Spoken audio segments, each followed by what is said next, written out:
Hey guys, today we're going to look at taking a power to a power to a product, and a power to a quotient. Basically, we're going to distribute a whole lot. So first of all, let's look at the idea of this one. So we have 3 to the 6th, and then that cubed, right? So anything cubed means it's going to be multiplied by itself 3 times. We have 3 to the 6th times 3 to the 6th times 3 to the 6th. Now, if you remember from last time, when we multiply our bases, we add all of our exponents. So 6 plus 6 plus 6 is 18. So then what did we have to do? Actually, we'll come back to that. Over here we have z to the 4th squared. So that means we have z to the 4th times z to the 4th. We know that when we multiply our bases, we add our exponents. So we end up with z to the 8th.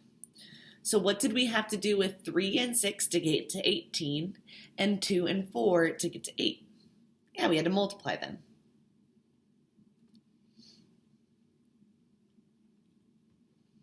So when we take a power to a power, your exponent is going to be outside of the parentheses, your base stays the same, and you multiply your exponents. So we're going to have x to the a times b. Good deal. Let's try a few. So we're taking 5 to the 4th, and then we're cubing it. So since we're taking a power to a power, we're going to multiply 5 to the 4 times 3. And 4 times 3 is 12, so we have 5 to the 12th. Go ahead and try the next one. Yeah, so we're going to multiply these guys. B to the 2 times 3 is b to the 6th. Good deal. On the next one, let's first take care of the k squared to the 5th. So since we're taking a power to a power, we know we're going to multiply. And then remember, we still have that k times k to the 6th afterwards. So we have k to the 10th times k to the 6th. We know when we're multiplying our bases, we add our exponents. So we have k to the 16th. Now, if we're taking a power of a product, basically we're going to distribute that exponent to everything inside. So c is going to go to x, and c is going to go to y. And remember, when we take a power to a power, we multiply x to the a times c, y to the b times c. Okay. So in this first one, we're going to distribute out that squared to my 3, my x, and my y. So 3 squared, and that's going to be times 2 for my squared outside of my parentheses, times. And then we have x. He doesn't have a power on him, so we'll just put that squared on him from outside, times. And then we had y, his power was 6, and then we need to multiply that by 2 from the squared outside of the parentheses. So to simplify, 3 to the 2 times 2 is 3 to the 4th. X squared is just x squared. Y to the 6 times 2 is y to the 12th. Good deal. Go ahead and try the next one. Good, so the squared is going to go to the 4 and to the g. So we'll have 4 squared, g to the 5 times 2, since we're taking a power to a power. You can either keep that as 4 squared, or you can write it as 16. Either one is fine, but g should be to the 10th power with that, since we multiply 5 times 2. Okay, let's look at a couple of beefier ones. So on this next one, our 4 is going to go to the 2, the x, the y, and the z. There's a lot going on here. So 2 to the now 4th power times, and then x was cubed, so we need to multiply his powers to the 4th power. Y didn't have a power, so we're just going to put the 4 on him. And then z was to the negative 5th, and we're going to have to multiply that by our new power of 4. Cool, so now we'll simplify. You can keep that as 2 to the 4th, you can put it as 16, whatever makes you feel good. X to the 3 times 4 is 12. Y is to the 4th. And then z is to the negative 20th, right? Now, negative exponents are not okay. So, since he's sad where he is, we need to move him down to the bottom. All right, so we're still going to have our 2 to the 4th. Our x to the 12th stays on top since he's positive. Our y to the 4th stays on top since he's positive. But then my z to the 20th is going to move to the bottom and become positive. So that is my final answer. Let's look at this next one. One thing that I like to do before we get going is that I notice that something is to the 0 power. Remember, anything to the 0 power is equal to 1.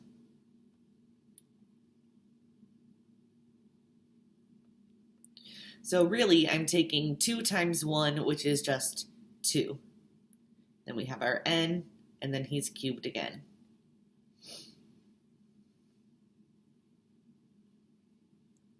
Just to make it a little less gross.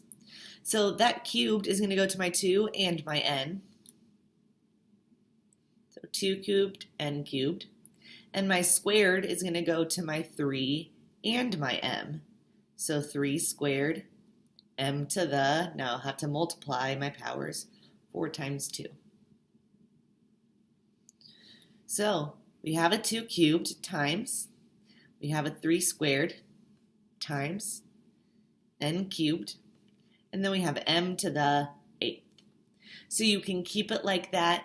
You can multiply, let's see, 2 cubed is 8, 9, or I'm sorry, 3 squared is 9, so 72, m to the 8th, n cubed, whatever sounds good to you. It's fine with me too.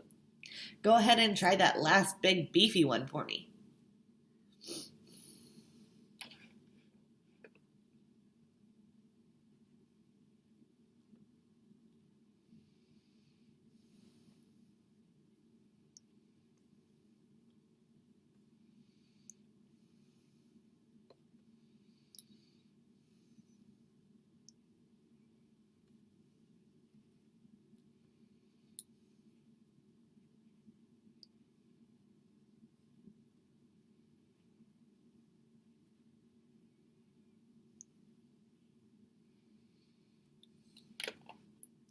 Okay, so on this last one, we know that anything to the 0 power is 1, so we can pretty much just go ahead and ignore that y right there, right?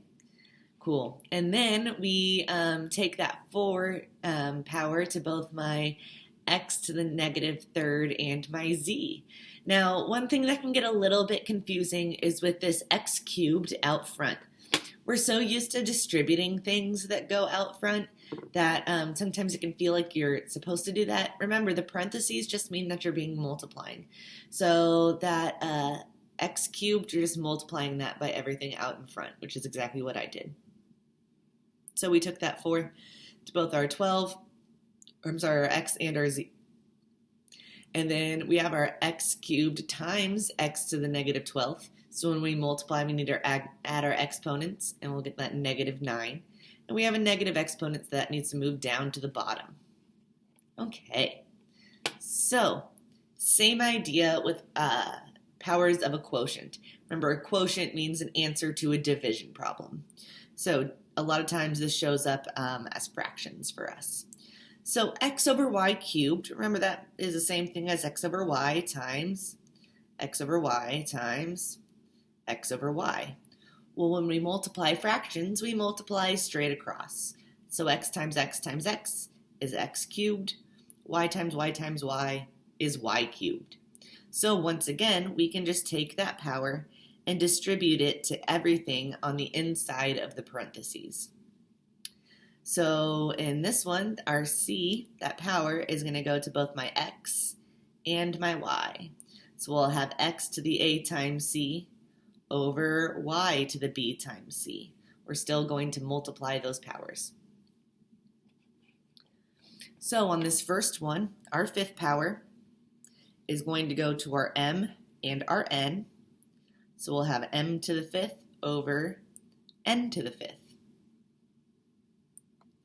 On this next one, we're going to take that 4 to both parts.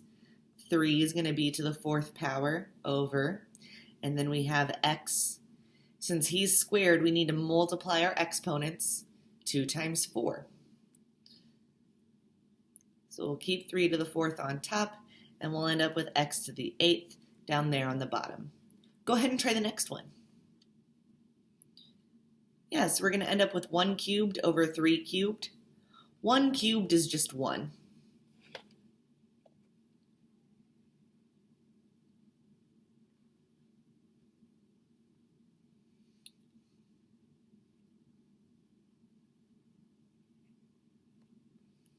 And then 1 cubed is just 1. And you can put that as a 27 on the bottom if you would like as well. Okay, let's go ahead and try this guy. So I have all this stuff to the 0 power, right? What's anything to the 0 power? 1, right? So we have a whole bunch of gobbledygook inside of there. Doesn't matter. All of that is to the 0 power, means that's equal to 1. Okay, on this next one, that squared is going to go to my 5, to my 4, to my x, and to my y. So 5 is going to be squared up there in my numerator. 4 will be squared down there in my denominator. X to the, now I need to multiply my exponents. So 3 times 2, and then we have y to the 2nd. So you can keep that as 5 squared, or you can write it as 25. You can keep that as 4 squared, or you can write it as 16. X should be to the 6th power when we take 3 times 2, and y is squared. Good deal. Anything to the 0 power is 1, right? So that means that p to the 0 is equal to 1. 2 times 1 times q, pretty much that p to the 0 just multiplies away, right? So we're just going to ignore him. But then that 4th power is going to go to my 3, my p, my q, my 2, and my q. So 3 to the, now he's to the 4th power. Then we have p to the, he was to the 6th, so then we need to multiply that by 4. Then we had q, he was squared, then we need to multiply that by 4. Over 2 is now to the 4th power, and q in the denominator is now to the 4th power. So then let's simplify a little bit. I'm going to keep that 3 to the 4th. Now we have p to the 24th with 6 times 4, and then we have q to the 8th over 2 to the 4th, q to the 4th. Now I have q on both the top and the bottom here, so I'm going to simplify those. Remember, when we divide our fractions, we're going to subtract our exponents. So 8 minus 4 is 4 for that q. But everything else stays the same, that 3 to the 4th, that p to the 24th, over 2 to the 4th. Oopsies, over 2 to the 4th. There you go. All right. See you guys a little bit later.